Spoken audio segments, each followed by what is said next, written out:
Good morning, students. I'm Ankit and you're watching StudyIQ IS English channel. This is 30th of July and we are going to discuss important news and articles from the Indian Express newspaper. I hope my voice is right now. Can you hear me properly? Is it audible? Please let me know in the comments quickly as possible. Now, these are the articles that we are going to cover. We'll start off by understanding what is Badaga community in Tamil Nadu.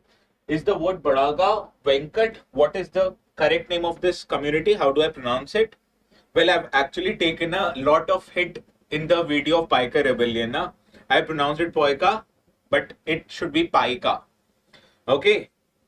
So any Odia people, if you're watching it, my apologies. We'll cover Badaga community today and other tribal festivals that are popular in India in different parts of the country.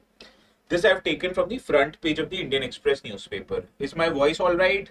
Can you hear me? Am I audible perfectly?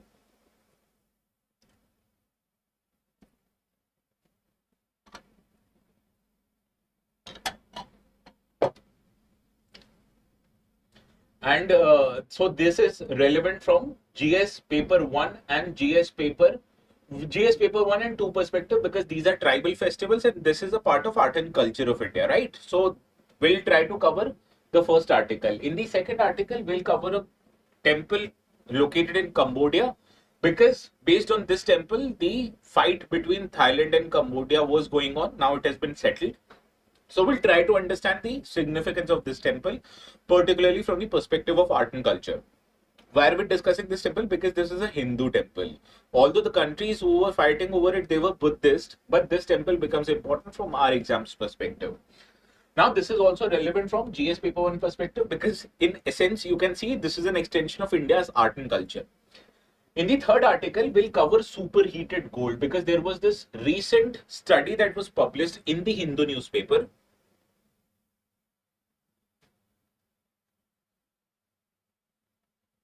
Okay, I will do, Rupa.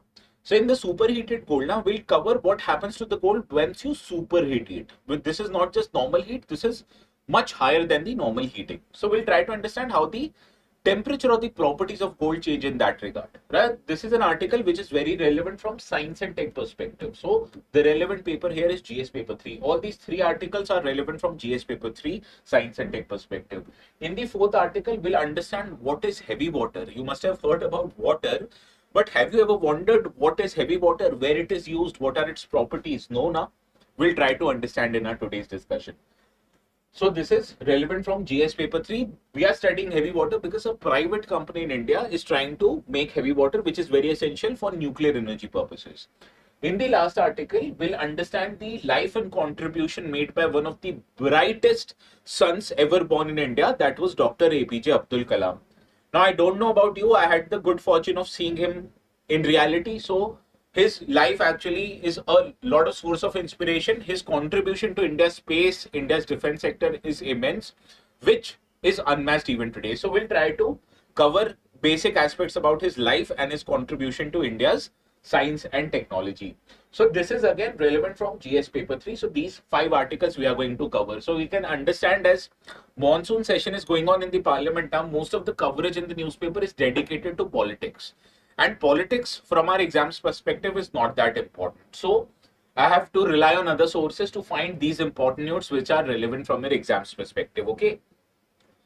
Now the notes of these session, they will be available on the Telegram channel ATS Live. So you can go download it, subscribe to the channel if you still haven't, and download the notes after the end of the session. Okay. Let me see. Let me hide it. Good morning, Kharbudon, journey of an aspirant. Good morning, sir. Have a good day. Good day to you, but you wish good day after you're leaving, right? You don't start anyone with saying good day.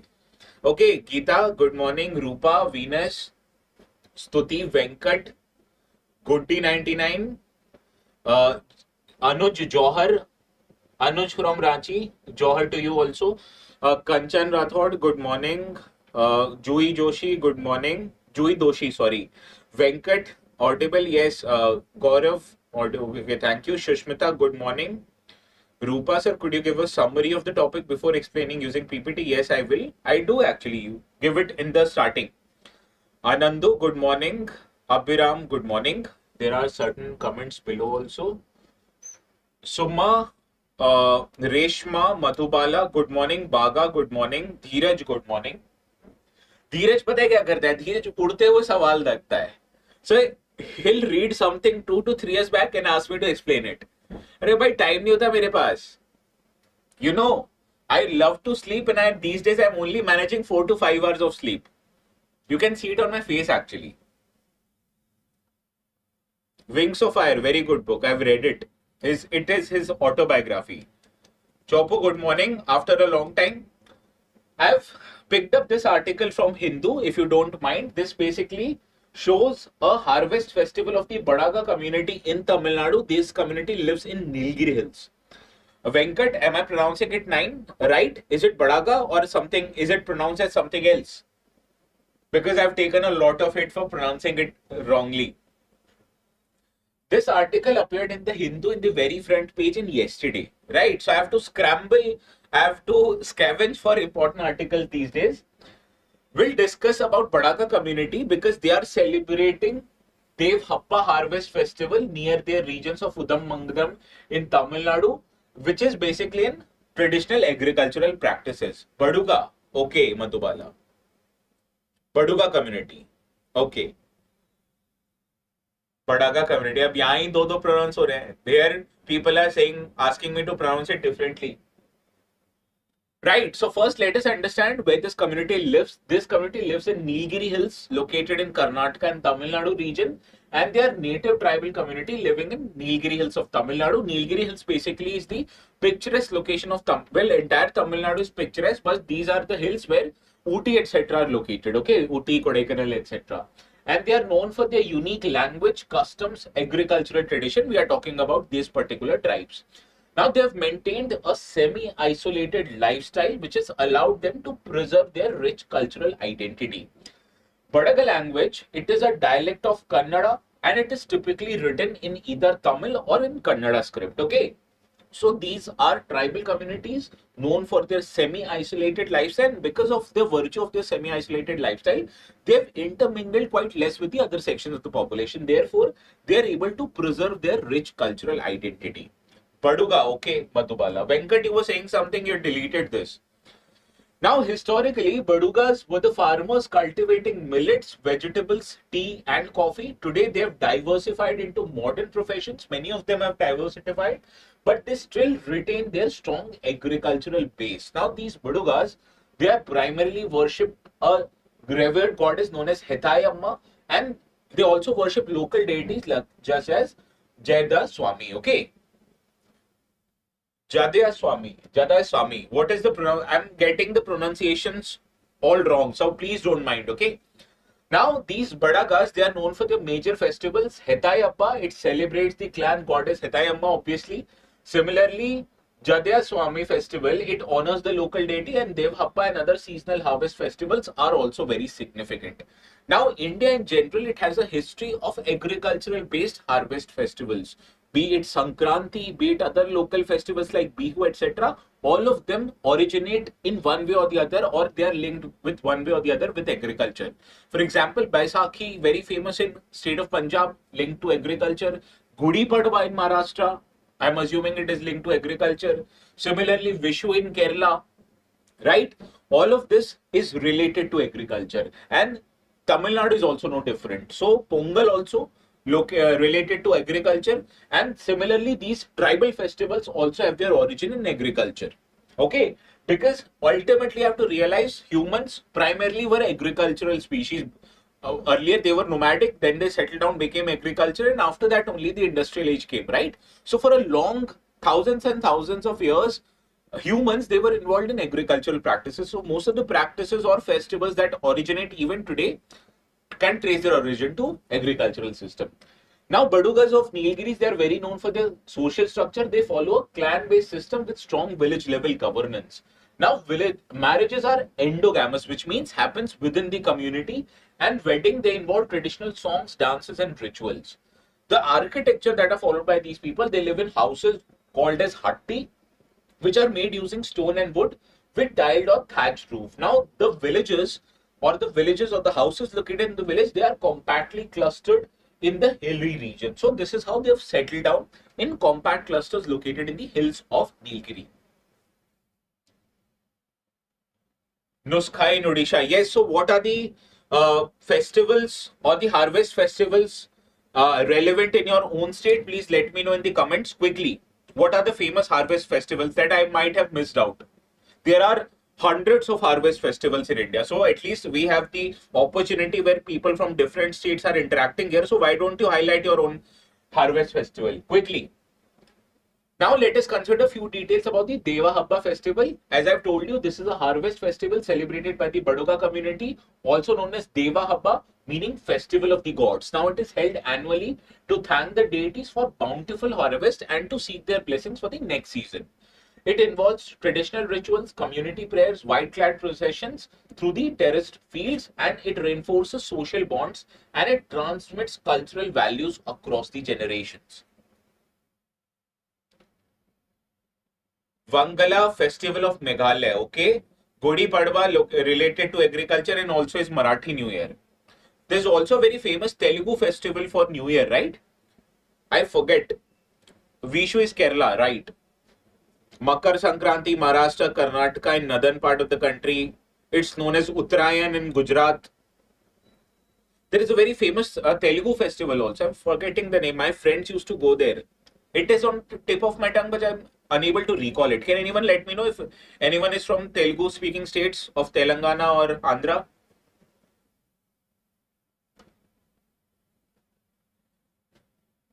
Gudi Padwa, Maharashtra. Yes, Rajneesh. Pongal is Tamil, yaar. There is a uh, Andhra Telugu speaking states, they celebrate their New Year. Very famous. Ugadi. No. Ugadi. I guess शायद Ugadi नाम है उसका. No one is from Telangana or Andhra here. Ugadi, yes. Is Ugadi Telugu?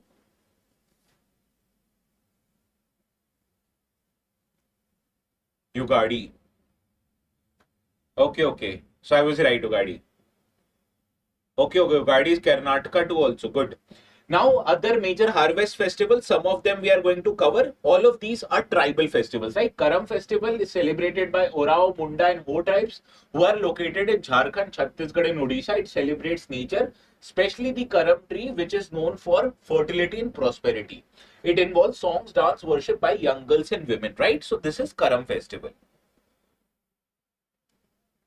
Similarly, there's a Sorai festival celebrated by Santhal tribe living in Jharkhand, Bengal, Odisha, West Bengal. It is a cattle and a harvest festival celebrated after harvest season. It includes mural paintings, animal worship, and community feast.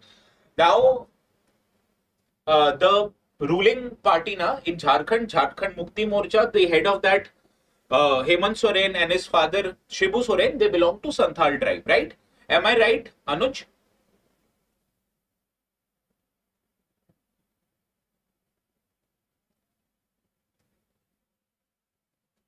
Now, Khai, the tribes living in western part of the Odisha, especially in Sambalpuri, Gond and Kond region, this is celebrated to welcome new rice crops and families here offer first produce to the deities before they consume it themselves. Right?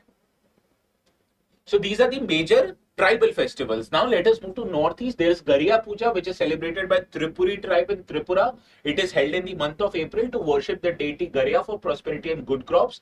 Includes dancing, singing, and the use of traditional instruments like drums and bamboo flutes.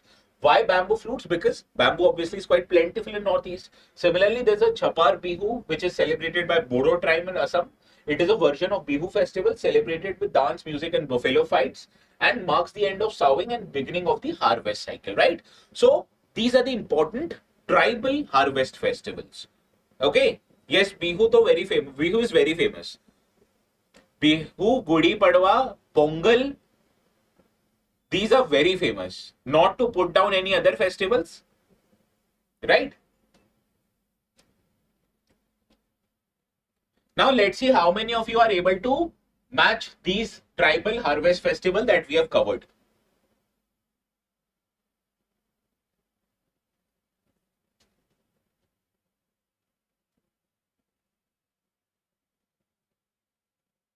Yes, Kanchan, very right. That when one activity is providing you food, we should worship that activity, right?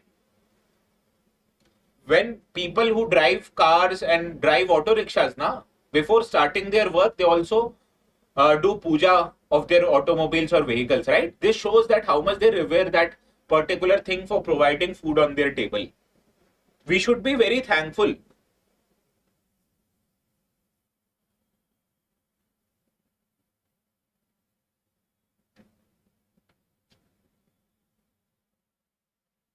Whenever parliamentarians, na, first time when they are elected and they enter into parliament, na, they also bow down to parliament. Because see, for you, any economic activity is providing food, but parliament is providing power to them, which is even better than food. Well, Aditi Tiwari, I told you, right? Most of the articles in the newspaper, na, they are related to politics. And in politics, na, that is not relevant from our exams perspective. So I have to scavenge different sources just to find these relevant articles so that I can discuss it with you. Otherwise, what will I discuss? What did PM Modi, what did Rahul Gandhi said yesterday in the parliament? That is not relevant, na? So, Orao and Ho, they celebrate Nokhai, not Sorai. Sorai is celebrated by Santhal. By Garya Puja is Tripuri and Bihu is for Bodo Chahar. This is correct. So, second and third is right and we have to identify correct answers. Option B is the right answer. Skewed newspaper, Shushmita. Well, newspaper will have to follow whatever is in discussion. If you watch yesterday's TV, my father was watching it, and whenever I went to the TV, there was a speech of a particular any politician in the Lok Sabha or Rajya Sabha. So the entire day, the news cycle in India was relating to monsoon session. So how would you expect newspapers be any different?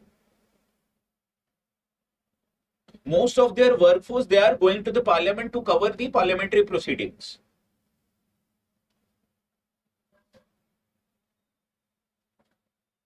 Well, I was going for a walk after dinner yesterday at about 10:30. So there's an auntie who lives nearby my home. She's a political editor of Amar Ujala. She was coming late in the night. I asked her, auntie, aaj itna late kaise ho gaya? She said, parliament chal raha hai na, so I don't have time for any other thing. She was returning at 10:30 in the night. And imagine she has to go again in the morning to parliament, spend there all day just to cover the news articles. So this is the life of journalists. It is also very difficult. Well, Operation Sindoor, we have so much covered. Whatever missiles, weapon systems used by India, we have already covered in detail. How many times should we cover it?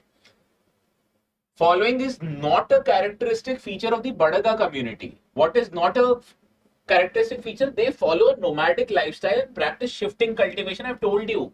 How would they follow a nomadic lifestyle if they live in segmented or clustered societies?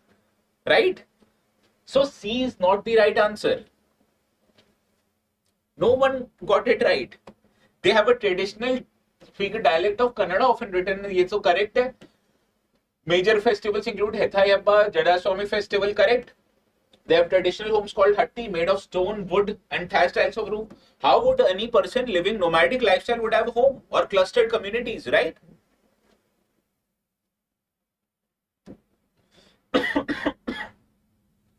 Give me a second. This is the second article we are going to cover. This is from the Indian Express newspaper. Now, this topic we have covered multiple times. That is the Thailand-Cambodia hostility and the origin. Today, we are going to cover the two locations based on which these two countries were fighting with each other, right? These two places are Prasad Muanthong Temple and the Prasad Preah Vihar Temple, located on the borders of Thailand and Cambodia, right? So recently, Thailand and Cambodia agreed to ceasefire to curtail century-old dispute over the 11th century Preah Vihar Hindu temple. So we are going to cover about these temples, okay? Now this is the Preah Vihar temple that we'll first cover. You can see how beautiful it looks despite being such an old temple. Now it is a Hindu temple located in a particular region of Dang Krek Mountains in the northern part of Cambodia. It is dedicated to Lord Shiva. It was constructed during Khyber regime which is a golden era of this regime between 11th to 12th century. Initially, it was being built by King Suryavarman I and later on expanded by King Suryavarman II.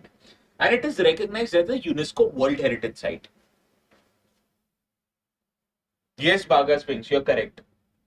Now the architectural features of this temple becomes important. The prime example is of classical Khmer temple architecture. It was built along an 800-meter long north-south axis with a series of sanctuaries. Sanctuaries means different places to stay, right? It comprises of more than 5 gopurams. What are gopurams? These are entrance towers. Gopurams are very prominent in the which kind of architecture in India's temple? Southern. And the official name of this southern architecture is Dravidian architecture, right? So Dravidian architecture has a very prominent presence of gopurams. No problem, Rishi. So these gopurams are also there in Previyar temple. So you can understand how expand is India's influence. It can stretch to as far as in the Cambodian region, right? This temple is also known for its connected long pavements and staircases and multi-tiered platforms and gopurams which are connected by a central path. Some gopurams have stone roofs, while originally many of the other gopurams had wooden roofs, which are now in ruins. Right? So these are the essential architectural features of the Priyavihar temple. Now let us move to another temple, Thongtam temple. This is the temple we are going to talk about. Now this is a 12th century ancient Khmer temple dedicated again to Lord Shiva but later used for Buddhist purposes. This is a part of group of temples which includes a Hindu temple, a dharmsthal or rest house and a hospital shrine, right? So these are the entire different constructions done in the complexes. This temple was constructed again during Khmer Empire under the King Uday Aditya Varman II and King Jayavarman VII in the 13th century, right? And it reflects Angkorian architecture and social religious life of the Khmer Empire, okay? Now the architectural features of these buildings are that the main temple is made of sandstone and it is facing the direction south. It houses Shivling with water outlet and surrounding cloisters and it includes near laterite libraries and a pool. Similarly, the other parts includes hospital shrine which contains Sanskrit Khmer inscriptions detailing medical appointments and public health services. Whereas the Dharmsthal, it likely served as the pilgrim rest houses along the religious and trade routes. Now, how many of you are aware of the term Sarai? You'll find the term Sarai or localities named as Sarai in different cities in India. For example, Delhi has many Sarais. Kalu Sarai, Katwaria Sarai, Jia Sarai. Even Nizamuddin area was once a Sarai. So you know what is a Sarai?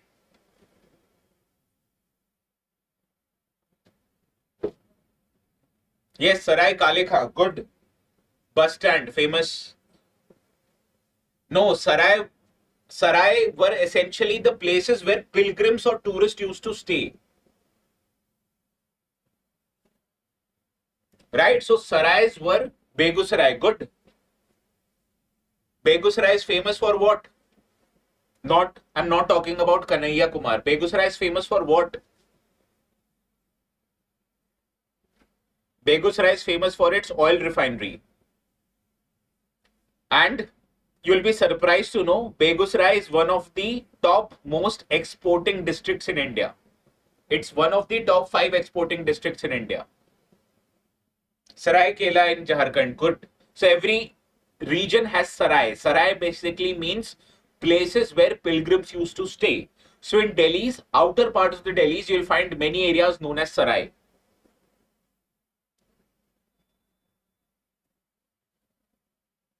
Understood? Now let's see how many of you are able to solve this question. Consider the following statements regarding the Priyavihar temple.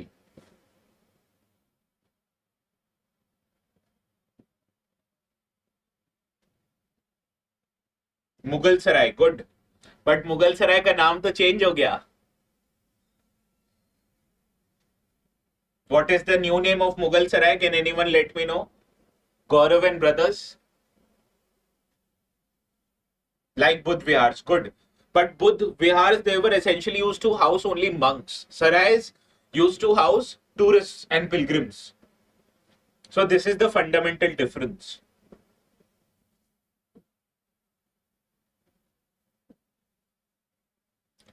Well, before starting of this session, I was feeling very low on energy, but seeing your guys' participation, I am now back to my old self.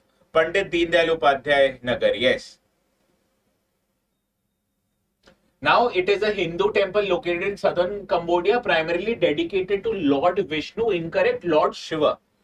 The temple showcases classical Khmer architecture with multiple gopurams aligned with north-south axis, correct. Priyavihar was constructed in the golden era of Khmer Empire and is recognized as a UNESCO World Heritage Site, again correct. Second and third are right, option B is the right answer. Yes, good. Now, how many of you attended today's lecture? There were a lot of people, I don't remember each and everyone's name. Did anyone attend today's lecture in the morning?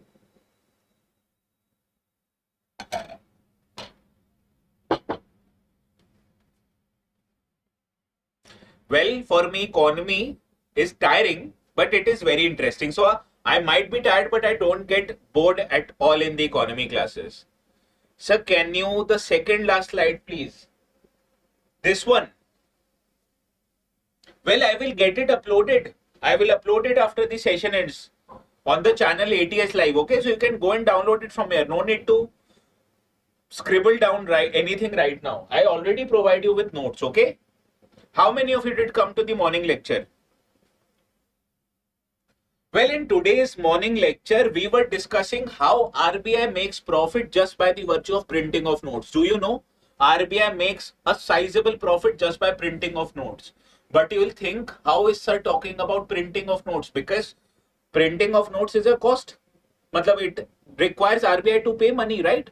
You have to buy paper, you have to buy the ink, you have to buy the printing presses where the printing of notes will happen. So this would mean that RBI would have to spend a lot of money. Yes, you are correct. RBI spends about 5,000 crore rupees every year just to print new notes and replace old notes.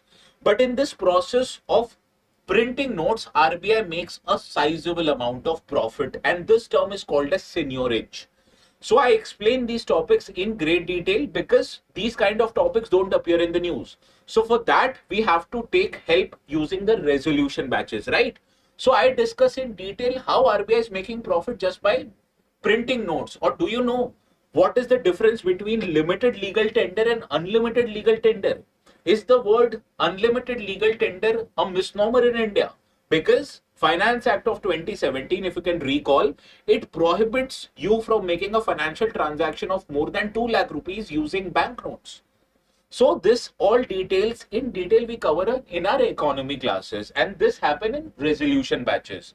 So students who haven't taken admission anywhere right now, I am teaching in the morning batch for 2026 batch, and we have only covered 2 lectures up till now. You still have time to take admission. You can watch those 2 recorded lectures, and from tomorrow onwards, you can attend it directly. Okay? Gaurav, आज दिखे नहीं तुम?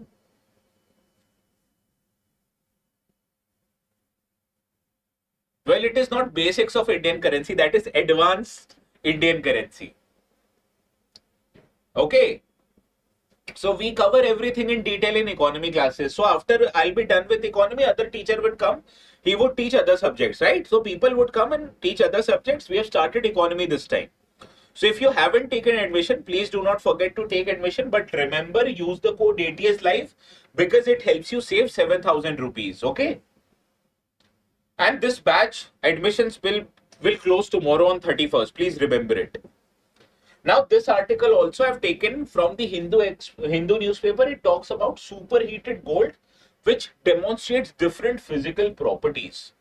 So, gold was found to stay in solid form when superheated to 14 times more than its melting point, and this has challenged the existing theories. So, what happens when you melt the gold? The physical property of gold changes from solid to liquid, right? So, this we understand. Once the temperature reaches or increases beyond melting point.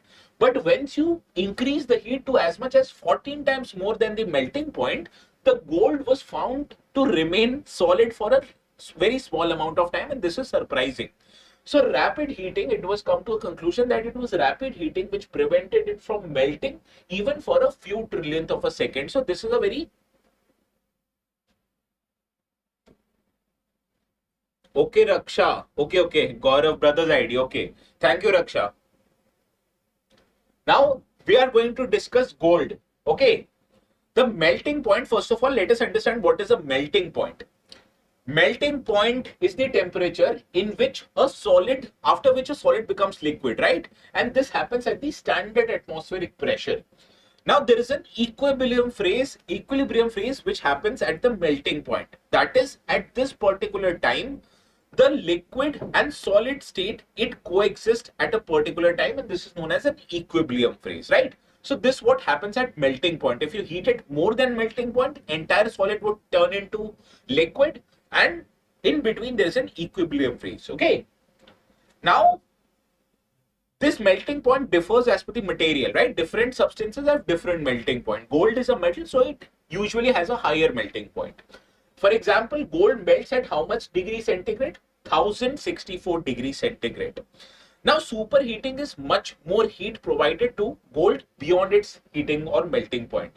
So, a solid heated above its melting point without melting is said to be superheated, and this usually is a very short-lived state before the solid melts entirely. So this has many applications. Okay. Now what you need to understand is the physics going behind it, and this is known as second law of thermodynamics. I'll try to be very general about this topic so that you don't get bored out of it, right? Now, second law of thermodynamics says that when a system is isolated without any disturbance, there is a probability or propensity in that system to naturally become more and more disorder as the time passes by. And this disorder is called as entropy. So more the system gets disordered, the higher would be that system's entropy. Understand? Entropy, it actually signifies an isolated system and the increase in its disorder. That is activity of molecules. Now this second law of thermodynamics, it has many applications. So systems, they have a tendency to naturally grow from order to disorder unless or until you supply energy to keep it at a steady state. Similarly, there is also a thing that heat flows from hot to cold. So you never see heat flowing on the opposite direction. Heat never flows from cold to hot.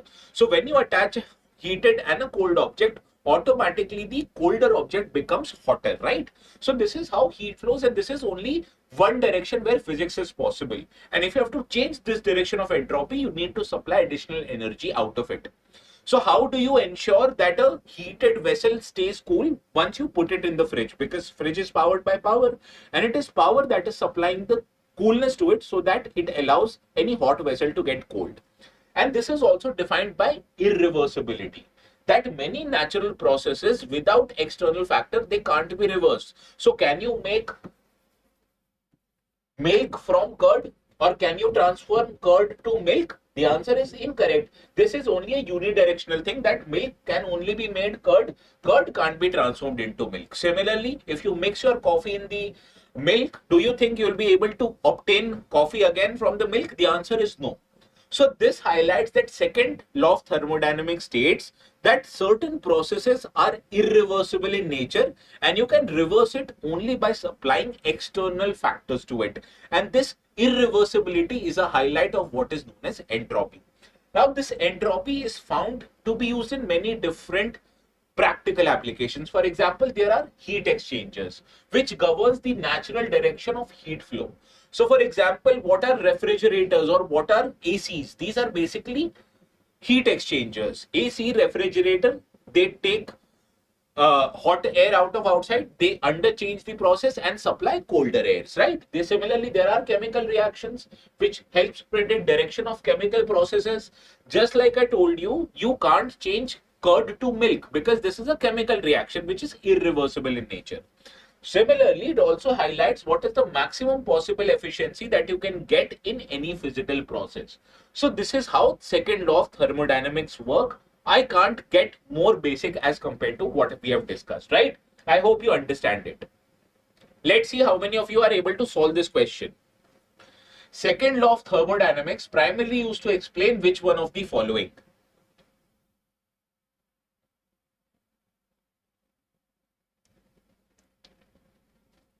Well, sometimes UPSC also has a habit of giving Urta Tir, just like Dheeraj has the propensity to ask questions, right? Am I right, Dheeraj? Are you there?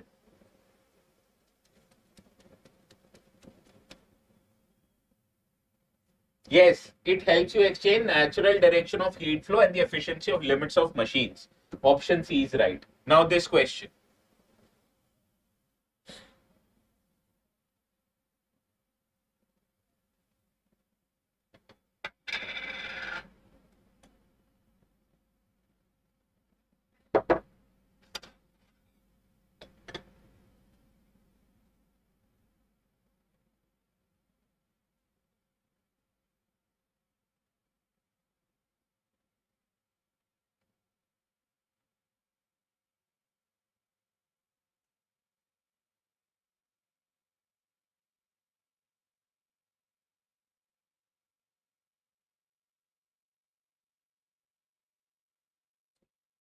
Well, superheating refers to a solid remaining in solid state even below its melting point. So second statement is incorrect. First one is a straightforward one.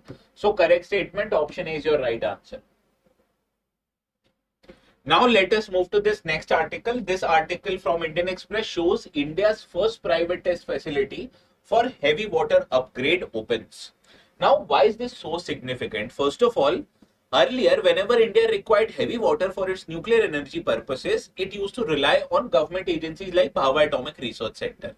But now, slowly by slowly, as India is going more privatized as far as nuclear sector is concerned, India's first private facility will try to upgrade the depleted heavy water, and this has been launched by a company known as Tima India. And this marks a very pivotal role in private sector entry in the nuclear technology in India. Now the next big question is, what is heavy water? Have you heard about the concepts isotopes?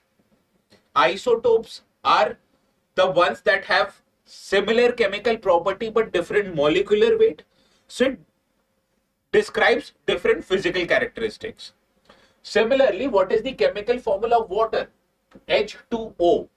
Now there is an isotope of hydrogen known as deuterium.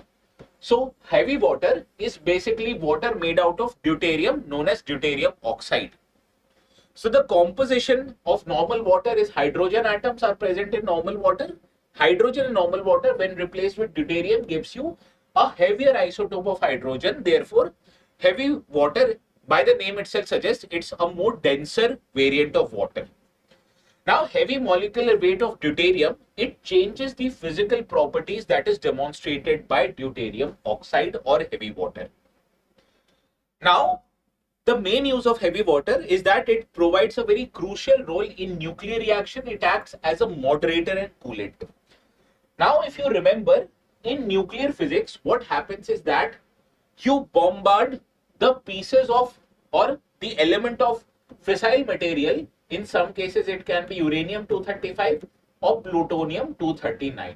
So this radioactive element is bombarded by a slow-moving neutron.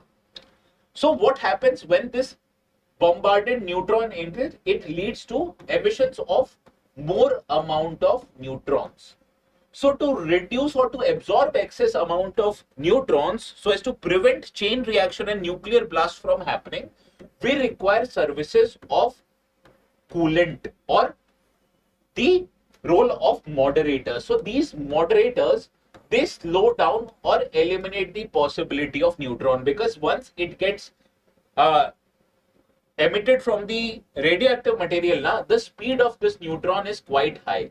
So to reduce the speed so as to allow the chain reaction from continuing, you require to slow down the speed of this fast moving neutron, and for that you utilize the heavy water. So this is the purpose of heavy water. So the main use of heavy water is a nuclear reactor to act as a moderator and also as a coolant.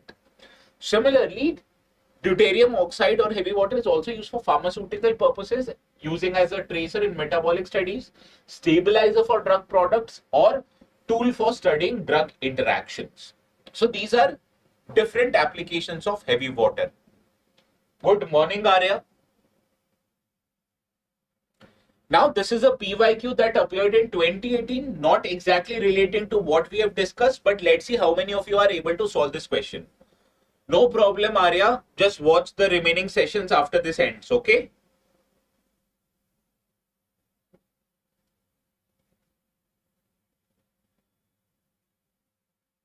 Yes, Shushmita, correct. Controlling the unlimited chain reaction. We have to make this chain reaction happen, but it should be limited so that the nuclear blast don't happen. So for that, first of all, we require absorbing of additional neutrons, which can be done through control rods. But to slow down a fast moving reactor so that the next chain reaction should happen, we need the services of moderators. Yes, good. Civilian nuclear reactors came under IEA safeguard once India signed the additional protocol of International Atomic Energy Agency. And this was a condition laid down by US under the 123 nuclear agreement, which is also known as the Indo-US Civil Nuclear Agreement. So India agreed that our civilian nuclear reactors will come under IEA safeguards, whereas our military nuclear reactors will be outside of it. Now, a question appeared in 2020 on applications of AI. So let's see how many of you are able to solve the applications of heavy water. It can be used for which of the following purposes? Well, Swati, if you are going to attend all the lectures from today onwards now, up till next year, do forget about backlogs. Because this thing can't happen in one day. So if you start doing backlogs now, it will add to your stress. Forget it, but continue from today onwards. Well, if I am hungry for 2 days, do you think I'll be able to eat 2 days worth of food in just one time? No, na. I'll eat just 1 day amount of food, or at max 2 to 3 rotis more. Well, as a moderator in nuclear reactors, this is correct. In pharmaceutical research as tracer for metabolic studies, correct. As a coolant in certain nuclear power plants, correct. In hydrogen fuel cells, we use hydrogen, not deuterium. So incorrect. For improving solubility of salts in industrial wastewater, incorrect. So these three are the correct options: 1, 2 and 4. So 1, 2 and 4 option is your right answer.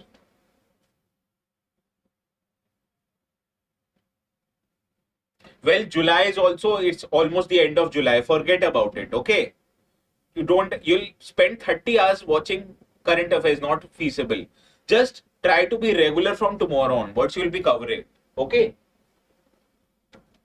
Now moving to the last article, this I have taken from the PIB newspaper. This says that Prime Minister has paid homage to Dr. APJ Abdul Kalam on his death anniversary. Now, how many of you know Dr. APJ Abdul Kalam was the former president?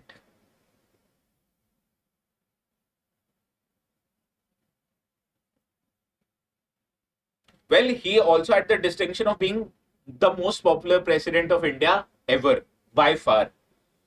And this was because of the contribution he made before he was elected as president of India. So in that regard, he was born on 15th of October in the city of Rameshwaram in Tamil Nadu. Rameshwaram is famous for other things. Yes, he was 11th president of India from 2002 to 2007. And he was elected by bipartisan consensus that both the ruling and opposition parties, they voted for him. And Abdul Kalam is also famous for sending a bill back that decriminalized the disqualification of certain politicians.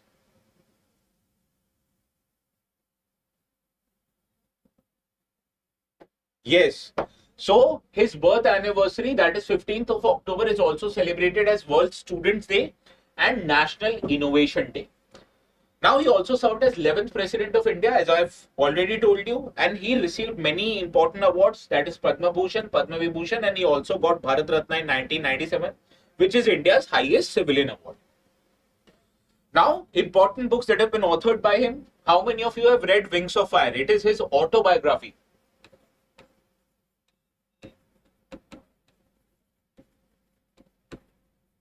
Agni Ki Udaan in Hindi. It has a very beautiful photo of Agni missile taking off.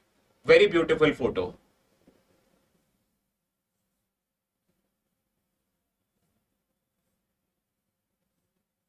Oh, you have read Ignited Minds. Good. So another book, India 2020, which he provided vision for new millennium. Ignited Mind, My Journey, Indomitable Spirit, Guiding Souls, Inspiring Thoughts, Envisioning and Empowered Nation. So these are the important books written by him. Now, he's also known for his major scientific contributions. He made advancement in fiberglass technology. He played a very pivotal role in development of satellite launch vehicle. He headed integrated missile development program of DRDO. Well, India made 5 different missiles. What are those 5 different missiles? We have already discussed it. Jai Hind, Rohan Sam. He also played a very important role in Pokhran's second nuclear test that was taken in 1998, and it helped India become a nuclear state. What were the 5 missiles developed under Integrated Guided Missile Program? I've given you the abbreviation. Yes, Joy Joshi. Correct. Patna, Prithvi, Agni, Trishul, Nag, and Akash. He also proposed a strategic roadmap in 1998 to transform India into a developed nation by 2020. So has India become a developed nation by 2020? The answer is no.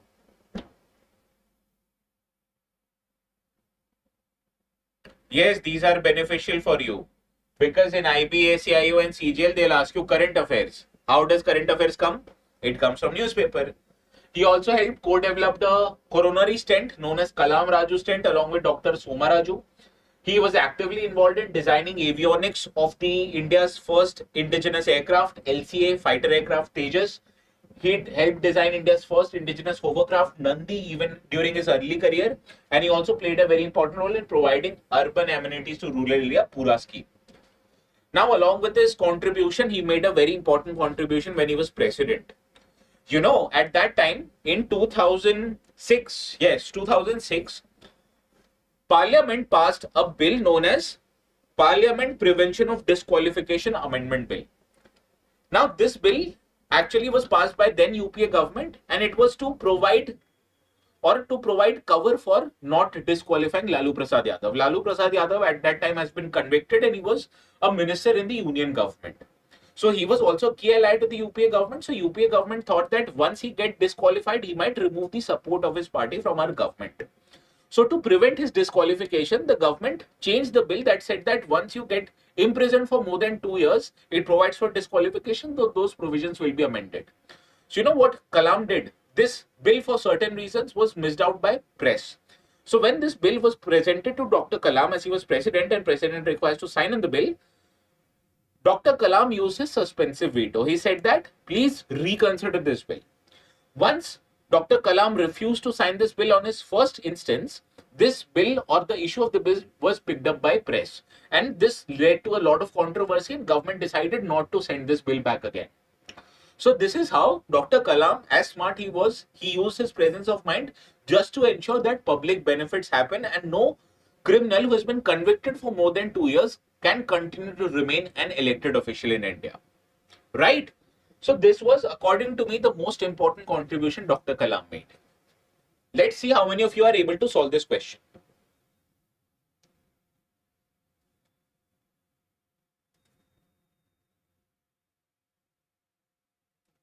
So what power of president I was talking about, where he refuses to sign the bill at the first instance when it is passed by both legislatures, that is Lok Sabha and Raj Sabha. What is the kind of veto?